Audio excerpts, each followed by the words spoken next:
What's up everyone? Welcome back to the Printasaurus. I'm Aaron, you're here for yet another video, and today we are taking a look at a new product by SUNLU. It is called the AMS Heater. Being able to heater filament within our AMS unit, which is something the AMS2 offers, has been a great addition, welcomed addition. But what about those with an AMS, the standard one? Not all of us want to throw it away to upgrade to an AMS2. And yes, you've guessed it. That is where SUNLU's newest product comes in, and we're going to take a look at it. So let's get into it.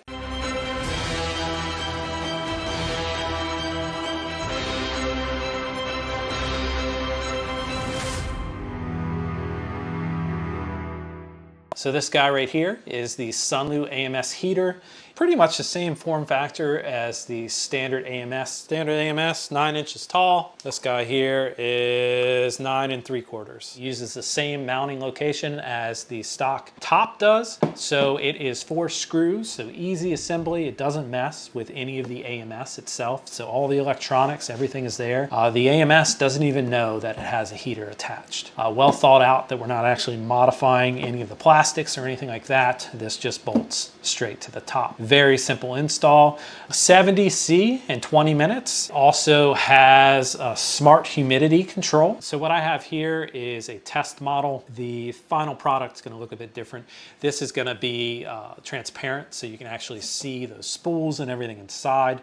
For the screen here, if you are familiar with the SUNLU S4, for example, then you're going to be very familiar with these controls. If not, I will walk you through how this interface works. Manual vent here on the top. Would be nice if that was automatic. Assembly is very straightforward. Let's jump to that now. We have our standard AMS. What I recommend doing is go ahead and re-latch. Cover here, make sure you don't have any filament in it. And where we are going to access is down here at the bottom. There are 2 screws on each side, and that is for the hinges here that hold on the top cover. So flip this thing over. SUNLU does give you a bag that has some hardware in it, a long Allen key, and then you've also got your hinges. You could probably reuse the existing hinges if you wanted to, but we're going to use the ones that SUNLU sent. And then you also have some screws if you need them. So just go ahead and unscrew this. Carefully turn this thing over. Undo your front clips there. Set this aside in case you still need it. Let's take our top here. Grab your hinges. We're going to slide those hinges on each side carefully.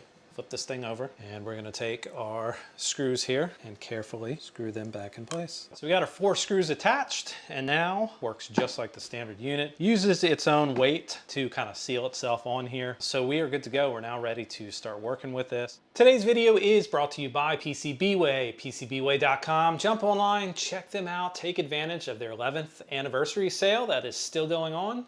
A lot of great opportunity to save some money, get some great prints. If you need some CNCing, they offer that as well.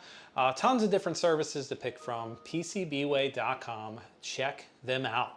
Power button is located on the back. Simply turn it on. And I mentioned this screen being very similar to what you would find on the SUNLU S4. Power button right corner. If you hit that once, it turns the unit on. If you want to switch through the different cycles, you hit the set button, which is bottom left corner. That makes this middle part here blink, and you simply use the up or down arrows. So we have PLA, PETG, TPU, ABS, PA, PC, and that is the relative humidity, which is the intelligent humidity mode. Down here at the bottom, you have a time, so it will turn off after a certain amount of time that you input. Default is 6 hours. And that's it. You want to turn this off, just double tap the power button.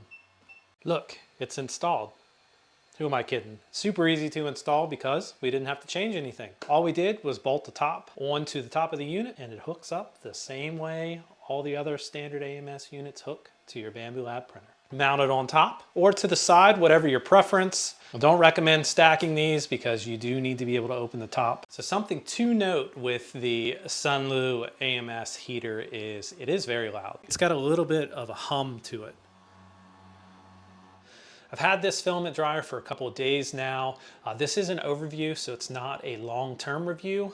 So here are some things that I did to kind of gauge its initial performance. One of those is a sponge test. What I like to do is wet a sponge, weigh it. This one came in at 19 grams. Then I put it in slots 1 through 4. The idea there is over a set amount of time, and a heat setting, we can see if we can reduce the moisture in the sponge to see how well this thing actually works. So over a 2-hour period, I went from 19 grams to 11 grams, and I tested this again in each slot and ran the same test again. And I found that it evenly reduced the moisture 8 grams. So who might the filament dryer appeal to?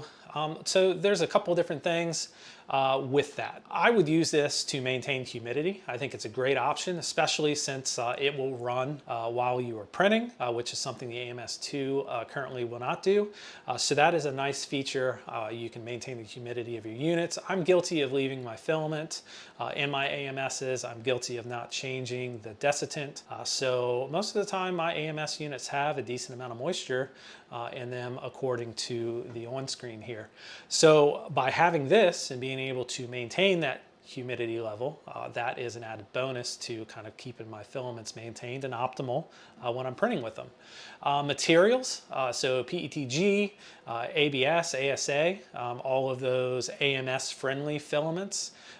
It's going to be great to be able to dry those. You can put them in your unit. You can use this as just a filament dryer and dry them, and then you can also leave it on and maintain a temperature or that relative humidity of the unit. So this unit's really going to appeal to those that are using ABS, ASA, PETGs. I think that's where it really shines. And then if you just overall want to maintain your humidity, that's another advantage that this unit would have. So with this not being an actual review and more of an overview, a look into how this thing works out of the box, I'll drop questions, comments, everything down below. So far, it is pretty good. I don't have any issues with it. I'm going to continue to use it, test it, and we will do a more appropriate video down the road. Like, subscribe, comment. See ya.